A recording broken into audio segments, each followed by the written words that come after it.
Selamat sore Mbak Endah juga Mbak Eka. Hari ini kita pertemuan rutin lagi Mbak. Betul, kita pertemuan pembinaan PKK RW 1. Oke. Yang penting RW 1 top. Iya, semoga selalu manfaat. Yuk, ya bisa kita saling bersilaturahim dengan kegiatan ini. Oke, sukses untuk acara kita hari ini. Sehat selalu.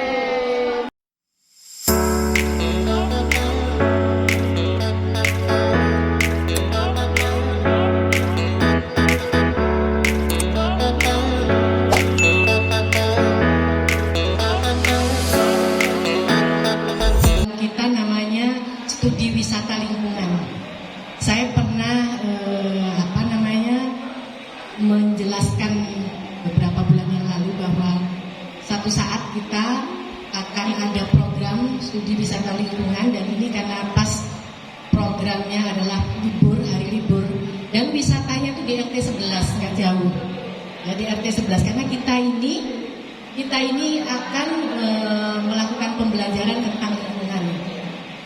Warga RT 11 sudah ada pinter bagaimana milah sampah, bagaimana membuat pupuk kompos, dan panennya seminggu 2 kali. Ini ada pengurus PKK juga rajin sekali ke RT 11, selain belajar juga beli pupuk komposnya. Ya, jadi RT 11 sudah memproduksi pupuk kompos karena punya 82 komposter. Komposter itu alat untuk membuat pupuk kompos yang ada di depan rumah masing-masing. Karena kebetulan di RT 11 ini kita berikan pemahaman bahwa yang namanya got sama berem itu milik fasum, jadi bukan milik pribadi. Yang milik pribadi adalah pagar rumah, batasnya itu. Jadi got dan berem dan jalan. Berem itu ya tempat biasanya untuk tempat bunga dan sebagainya ya, tempat tanaman ya. Itu adalah fasilitas umum termasuk got. Sehingga kita mengajak bagaimana bersama-sama untuk memeliharanya, menjaganya. Ya got ya dikeruk bendino oleh warga, berem ya dipelihara. Tapi berem itu adalah dan jalan adalah fasilitas umum dan got itu. Jadi tidak boleh sewenang-wenang digunakan oleh yang namanya misalnya yang punya rumah sewenang-wenang misalnya mau ngapain, ini sangat dilarang. Tapi RT sendiri memberikan fasilitas seperti komposter itu kita taruh di berem ya, sehingga kalau setiap warga itu dia di depan rumah di rumahnya kemudian ada sampah, dia wajib memilah sampah kering sendiri, kemudian sampah kering dan yang lain-lain, sampah yang sudah berupa istilahnya, yang tidak bisa dijual menjadi sampah kering, itu ambil Pak Dayang itu, Pak penggeledek sampah itu mengambil yang di bak sampah. Yang di bak sampah itu adalah yang hanya dari sampah yang bupa itu apa? Yang ternoda. Tapi sampah kering itu biasanya disendirikan, bisa ditaruh di dalam bak juga, tapi disendirikan. Nah itu nanti sama Pak Dayang dijual, Ibu sekalian. Setelah dijual kami kerjasama, RT 11 kerjasama sama Pak Dayang. Kami akan menggerakkan warga untuk milah sampah. Sampah keringnya disendirikan sama warga, ditaruhlah di bak sampah. Tapi yang sampah yang sudah ternoda juga masukkan di situ.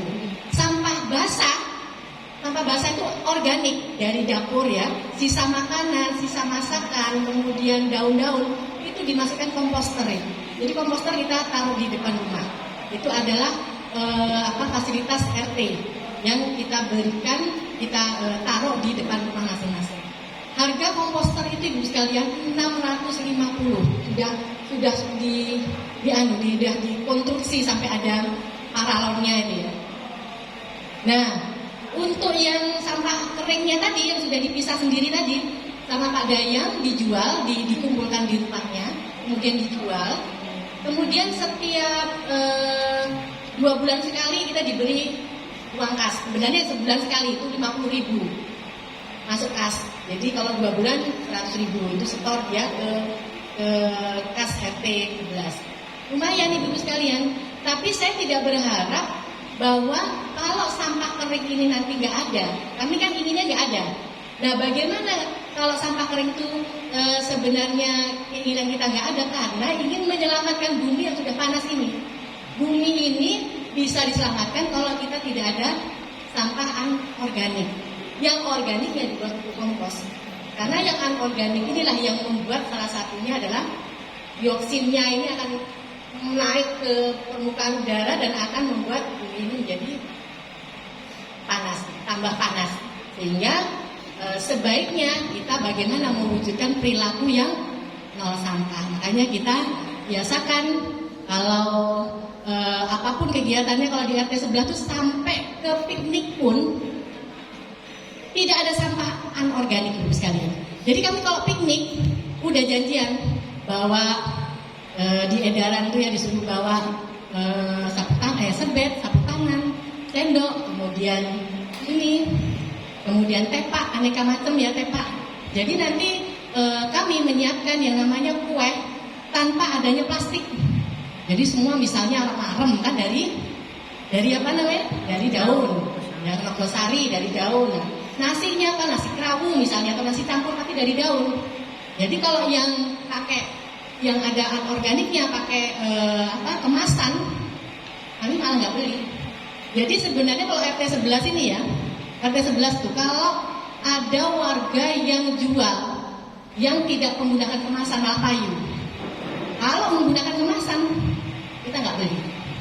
Jadi memang harus diatur, oh gini supaya nol sampah, supaya service itu gimana. Nah inilah ibu-ibu sekalian, ini adalah saya harus menyampaikan pengetahuannya. Apa alasan kita harus memilah dan mengolah sampah? Alasan ini perlu kita cukup harus duduk, harus belajar. Makanya kita buat namanya studi wisata lingkungan. Kita buat minggu aja Ibu Budi ya, minggu. Nanti kita umumkan. Warga yang ikut itu setiap gelombang hanya 10. Karena nggak bisa lebih, hanya 10. Dan harus mendaftar, membayar harganya 25.000, hanya 25.000 itu untuk konsumsi. Kita akan nanti mengkonsumsi dan ikatan orang namanya ada kemauan kan beda ya. Nanti bagaimana makan siang yang zero waste kita akan praktekkan. Makan siang yang nol sampah. Karena tugas dari kalau pembicara udah gratis. Ya karena orang di RW kita sendiri ya kita nggak akan nggak perlu bayar, tetapi yang bayar adalah hanya untuk konsumsinya. Tapi bisa daftar ke Bu Budi, gelombangnya setiap minggu kita akan buat gelombangnya. Karena RW 1 ini harus jadi percontohan bagaimana menjadi kampung yang zero waste. Yang sampah organik kita masukkan ke komposter, sampah keringnya kita kumpulkan sendiri. Bisa ibu-ibu sekalian yang belum kerjasama sama Pak Penggeledek, kerjasama bisa nanti saya bisa bantu bagaimana meneguhkan. Jadi warga juga harus kita ajari untuk milah. Karena kalau warga tidak milah sampah, ya Pak sampahnya kan tidak dapat apa-apa, ya kan? Kalau sampah kering itu tercampur dengan sampah basah ibu-ibu sekalian itu akan bupa. Nilainya akan turun.